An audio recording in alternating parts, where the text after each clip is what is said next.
கர்த்தருடைய பரிசுத்த நாமத்திற்கு மகிமை உண்டாவதாக.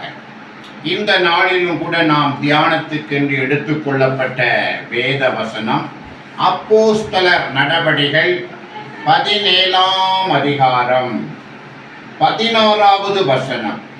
அத்தேனை பட்டணத்தில் பவுல் அவர்களுக்காக காத்து கொண்டிருக்கையில் அந்த பட்டணம் விக்கிரகங்களால் நிறைந்திருக்கிறதை கண்டு தன் ஆவியில் மிகுந்த வைராக்கியம் அடைந்து ஜெப ஆலயத்தில் யூதரோடும் பக்தியுள்ளவர்களோடும் சந்தை வழியில் எதிர்பட்டவர்களோடும் தினந்தோறும் சம்பாஷணை பண்ணினான். கர்த்தருக்கு ஸ்தோத்திரம். இப்போ பவுல் அப்போஸ்தலன் அத்தனை பட்டணம் வரைக்கும் கொண்டு போய் விடப்பட்டார்.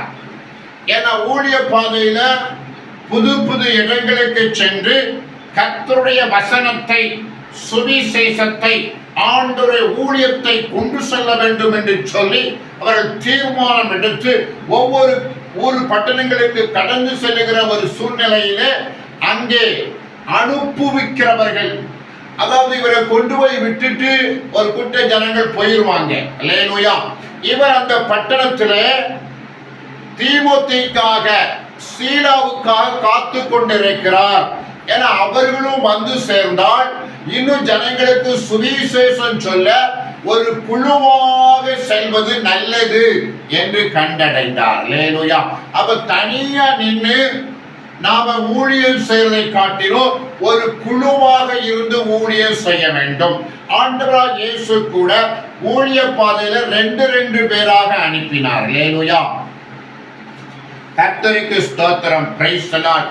அவர்கள் சென்று ஊழியத்துல நடந்த காரியத்தை ஆண்டவருக்கு வந்து அறிக்கை கொடுத்தார்கள். கர்த்தருக்கு ஸ்தோத்திரம். இப்பொழுது அத்தே பட்டணத்துல தனித்து விடப்பட்டவனாக பவுல் இருக்கிறான். அந்த பட்டணத்தை பார்க்கிற பொழுது அது விக்கிரகங்களால் நிறைந்திருந்தது. முதலாம் நூற்றாண்டுல. இப்ப 2026 பண்ணா அங்க தேவாலயமாய் நிரம்பி இருக்கிறது. அல்லேலூயா.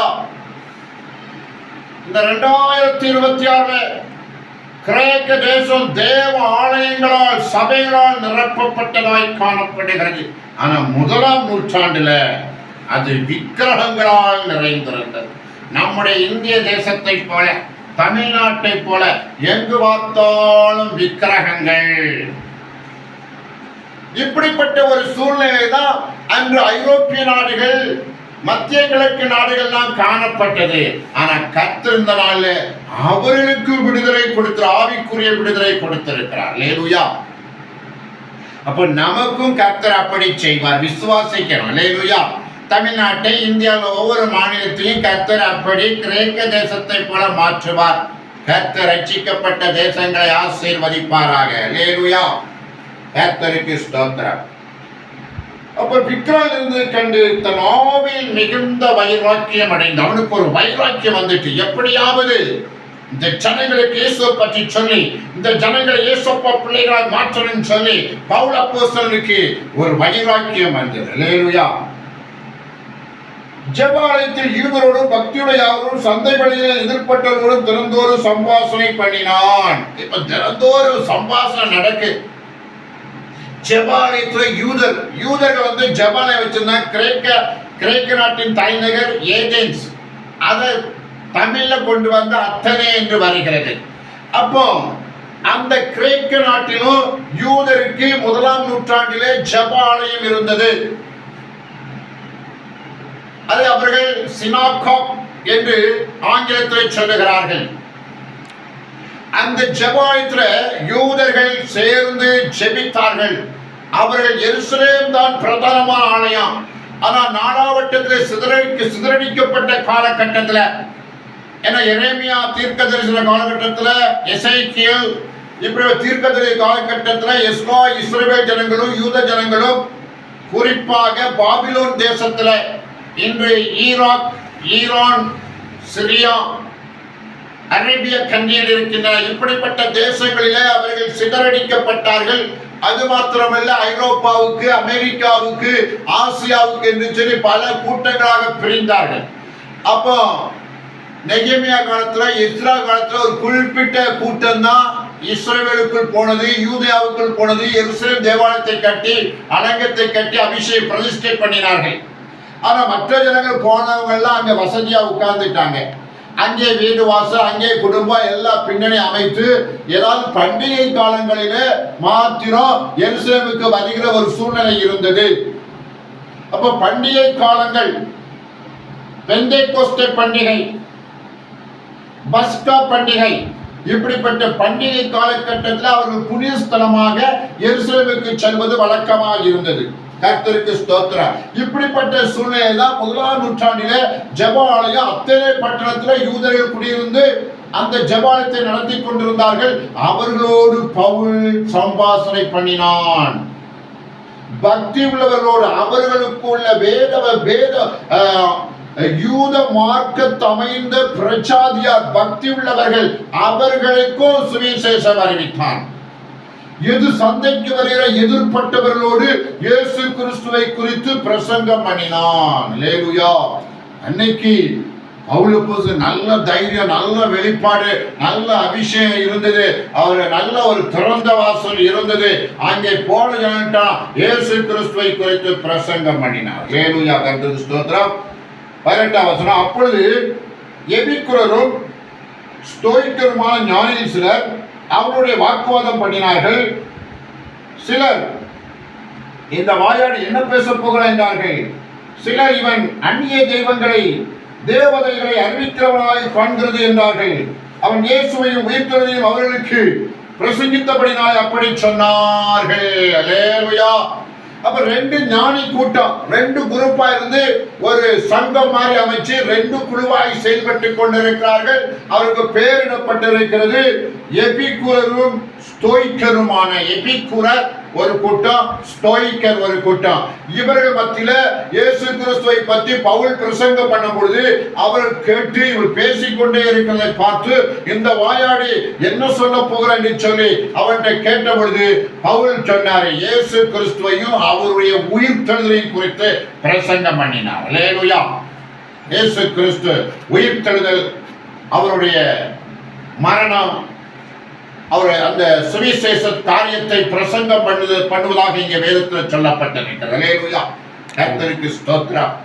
அப்ப அந்த ஞானிகள் எல்லாம் கவனமாக அவரை கூப்பிட்டு வச்சு சிலவங்க விரட்டி விடுவாங்க.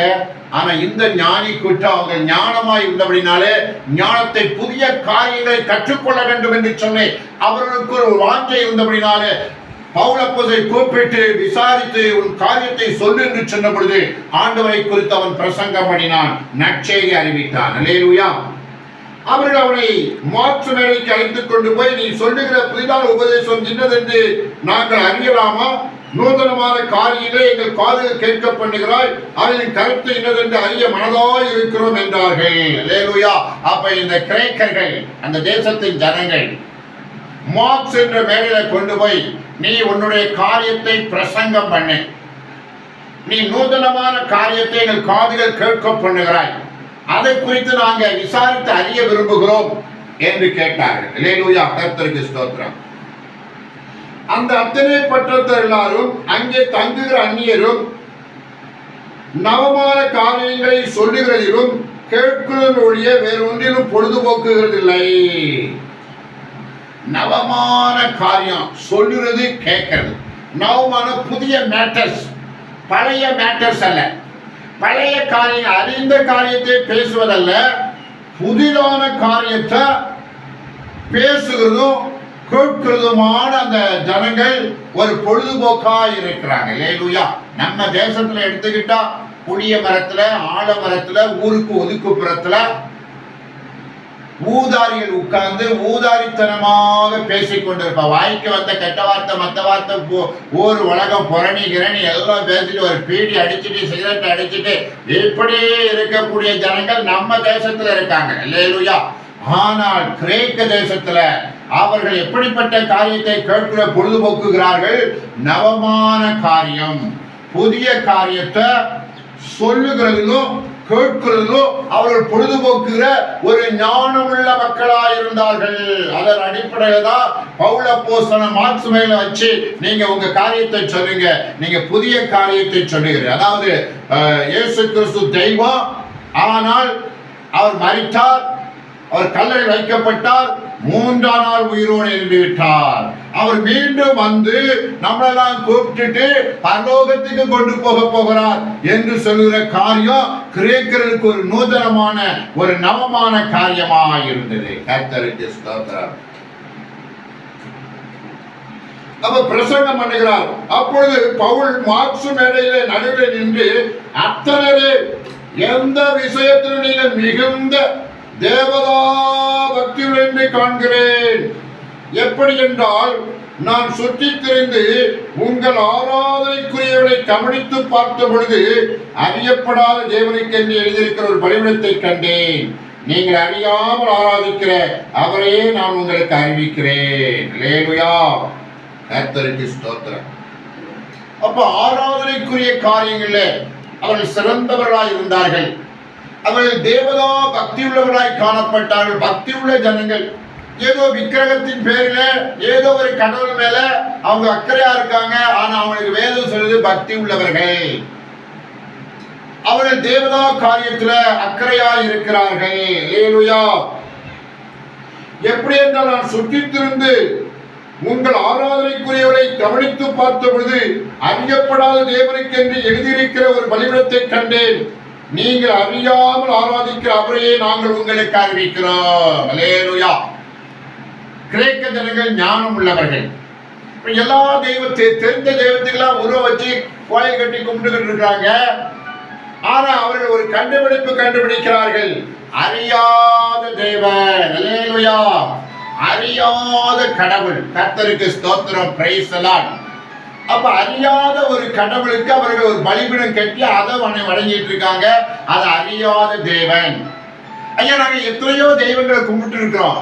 ஆனா ஒரு தெய்வம் உண்டு, அது அறியாத தேவன் ஒருத்தர் இருக்கணும். அல்லேலூயா. ஏன்னா நிறைய கடவுளை நாங்க பார்த்துட்டோம். ஆனா அறியாத தேவன் ஒருவன் இருக்கிறார்.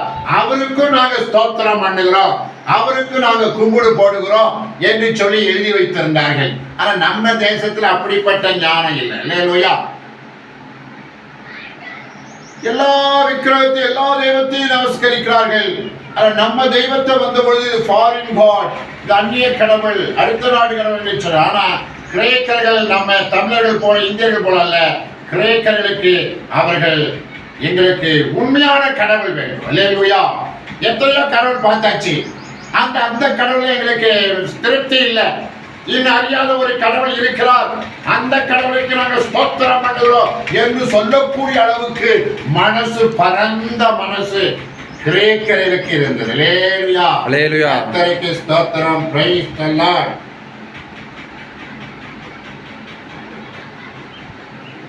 உலகத்தை அதில் உள்ள யாவற்றையும் உண்டாக்கிய தேவனானவர் வானத்திற்கும் பூமிக்கும் ஆண்டவராய் இருக்கிறபடியால் கையினால் கட்டப்பட்ட கோயில் அவர் வாசம் பண்ணுவதில்லை.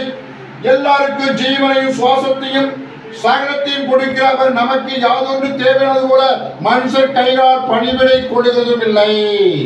மனுஷ ஜாதியான சகல ஜனங்களை ஒரே ரத்தத்தினாலே தோன்ற பண்ணி பூமியின் மீதெங்கும் குடியிருக்க செய்து முன் தீர்மானிக்கப்பட்ட காலங்களையும் அவர்கள் குடியிருப்பின் எல்லைகளையும் குறித்திருக்கிறார். கர்த்தராகிய தம்மை அவர்கள் தடவியாயினும் கண்டுபிடிக்கத்தக்கதாக தம்மை தேடும்படிக்கு அப்படி செய்தார். அவர் நம்மில் ஒருவருக்கும் தூரமானவர் அல்ல. ஏனெனில் அவருக்குள் நாம் பிழைக்கிறோம், அசைகிறோம், இருக்கிறோம். அப்படியே உங்கள் புலவர்களும் சிலர் நாம் அவருடைய சந்ததியார் என்று சொல்லியிருக்கிறார்கள். நாம் தேவனுடைய சந்ததியாராய் இருக்க மனுஷனுடைய சித்திர வேலையினாலும் யுக்தினாலும் உருவாக்கின பொன், வெள்ளி, கல் இவைகளுக்கு தெய்வம் ஒப்பாயிருக்கும் என்று நாம் நினைக்கலாகாது. அறியாமல் உள்ள காலங்களை தேவன் காணாதவரை போலிருந்தார். இப்பொழுதோ மனம் திரும்ப வேண்டும் என்று எங்கும் உள்ள மனுஷருக்கெல்லாம் கட்டளையிடுகிறார். மேலும் ஒரு நாளை குறித்திருக்கிறார். அதிலே அவர் தாம் நியமித்த மனுஷனை கொண்டு பூலகத்தை நீதியாய் நியாய்ந்திருப்பார். அந்த மனுஷனை மரித்தோரிலிருந்து எழுப்பினதினாலே அது நிச்சயத்தை எல்லோருக்கும் விளங்க பண்ணினார் என்றார். அல்லேலூயா. பவுல் அப்போஸ்தலன் பிரஜாதிகளுக்கு, அந்த கிரேக்கர்களுக்கு ஒரு சூப்பரான ஒரு பிரசங்கம் பண்ணினார். அல்லேலூயா. இதுவரை யூதர் மத்தியிலே பிரசங்கம் பண்ணும் பொழுது பழைய ஏற்பாடு புதிய ஏற்பாடு காரியங்களாம் சத்தியத்தெல்லாம் சொல்லி அதன் அடிப்படையில் அவர்களுக்கு விளங்க பண்ணினார். ஆனா ஆண்டவரை குறித்த எந்த ஞானமும் அறிவில்லாத விக்கிரகத்தை நமஸ்கரித்து வந்த இந்த ஜனங்களுக்கு பவுல் அப்போஸ்தலர் ஒரு வித்தியாசமான ஒரு பிரசங்கம் பண்ணினார். அல்லேலூயா, கர்த்தருக்கு ஸ்தோத்திரம், பிரைஸ் தி லார்ட். உலகத்தில் உள்ள யாவற்றையும் உண்டாக்கின தேவனானவர் வானத்திற்கும் பூமிக்கும் ஆண்டவராய் இருக்கிறவரை கைகால் கட்டப்பட்ட கோயில் அவர் வாசம் பண்ணுகிறதில்லை. நாங்கள் சொல்லுகிற இயேசு கிறிஸ்து வானத்தையும் பூமியும் எல்லாவற்றையும் உண்டாக்கி இருக்கிறார். அவர் கைகால் கட்டப்பட்ட கோயில வாசம் பண்ண முடியாது. அல்லேலூயா. ஏன்னா வேதம் சொல்லு, வானம் சிங்காசனம், பூமி எனது பாதபடி, எப்படிப்பட்ட ஆலயத்தை நீங்க எனக்கு கட்ட போறீங்கன்னு அங்கே தாவீதை கேட்டார். அல்லேலூயா, கர்த்தருக்கு ஸ்தோத்திரம், பிரைஸ் தி லார்ட்.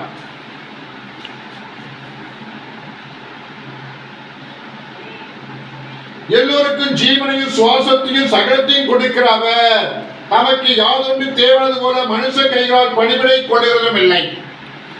அப்ப ஜீவன், சுக, பல, ஆரோக்கியம் எல்லாம் நமக்கு கொடுத்திருக்கிறார். நமக்கு கொடுத்தவர், நாம் அவருக்கு பணிவிடை செய்ய வேண்டிய அவசியம் இல்லை. அவர் தான் நமக்கு எல்லாம் கொடுத்து எல்லாத்தையும் செஞ்சு நமக்கு வச்சிருக்கிறார். தண்ணீரை கொடுத்திருக்கிறார், காற்றை கொடுத்திருக்கிறார், ஆகாரத்தை கொடுத்திருக்கிறார், சூரிய வெளிச்சத்தை கொடுத்திருக்கிறார், சந்திர வெளிச்சத்தை கொடுத்திருக்கிறார், நட்சத்திரத்தை கொடுத்திருக்கிறார். அப்ப நம்மகிட்ட அவர் பணிவிடை கேட்கிற ஆண்டவர் அல்ல. அல்லேலூயா, நமக்கு எல்லாவற்றையும் உருவாக்கி தந்த ஆண்டவர் அவர் என்று சொல்லுகிறார். கர்த்தருக்கு ஸ்தோத்திரம். மனுஷ ஜாதியான சகல ஜனங்களை அவர் ஒரே ரத்தத்தினாலே தோன்ற பண்ணி, அப்ப மனுஷன் எல்லாருமே ஒரே ரத்தம் தான். ஆதாம் ஏவாளுக்குள் இருந்த அந்த ஒரே ரத்தம் தான் எல்லா மக்களுக்குள்ளும் கடந்து வந்திருக்கு. அந்த ஆதாம் ஏவாளை படைத்தது பரலோ தேவனாகிய கர்த்தர் என்று அடித்து பேசினார். கர்த்தருக்கு ஸ்தோத்திரம், அல்லேலூயா.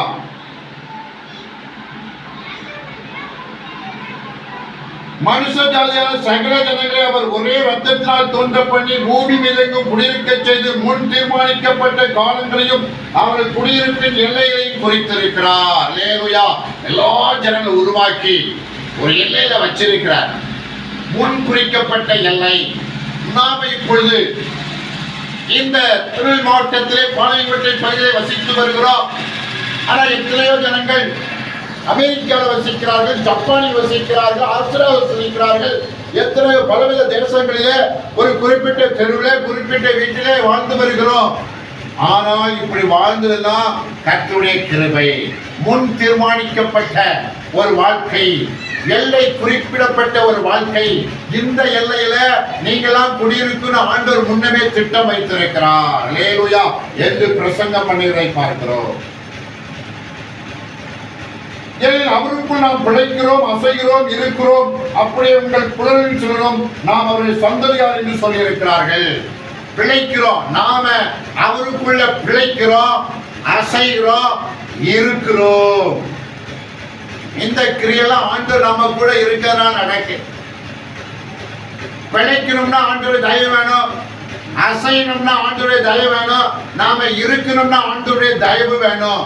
அப்பதான் நாம பிழைக்க, அசைய, இருக்க முடியும். அப்போ உங்களுடைய புலவரில் கூட நாம் அந்த உண்மையான கடவுளுடைய சந்ததியாய் இருக்கிறோம் என்று சொல்லியிருக்கிறார். அல்லேலூயா.